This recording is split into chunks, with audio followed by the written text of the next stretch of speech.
Howdy everyone, I'm that gay artist, and it's finally October. Well, technically we're a good bit into the month, but who cares, it's still spooky month. And to celebrate that, I decided to do spooky speed paints, like I did last year. And speaking of last year, this idea and artwork was supposed to be done roughly around the same time. But there was a few things going on in my personal life, and by the time that all wrapped up, I got really sick. Like, to the point where I couldn't even sit up and draw. So that unfortunately put an end to the original idea and a few others. I made a really rough idea of what I wanted, and I was going to turn that into its own separate thing. But then I thought I should probably save it till next October, which is obviously now, so that's what you're seeing. You've probably already guessed from the title, but this is going to be a Doors related speed paint. For those who don't know what Doors is, it's a Roblox horror game, and yes, I did say Roblox. But don't let that fool you, it's not just another run-of-the-mill obby. To give you a brief summary of the game's plot/mechanics, you're tasked with surviving in a randomly generated hotel, with your goal being to get to room 100. Now, that sounds very simple on paper, but there's a lot of interesting mechanics that go into it, such as different entities trying to stop you, or outright just trying to kill you. And let me tell you, it isn't the easiest either. I've died multiple times just trying to get my way to room 100.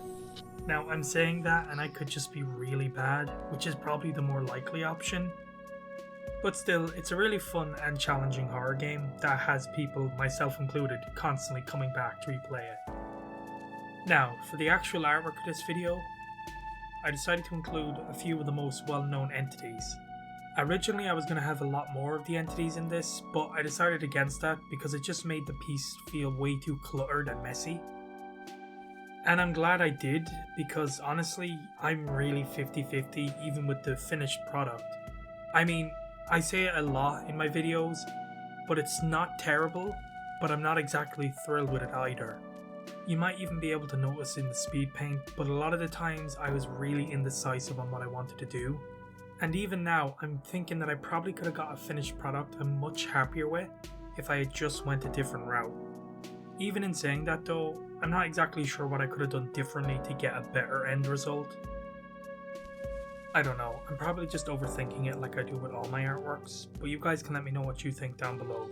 Is it good, or do you think maybe it could have used a bit more work?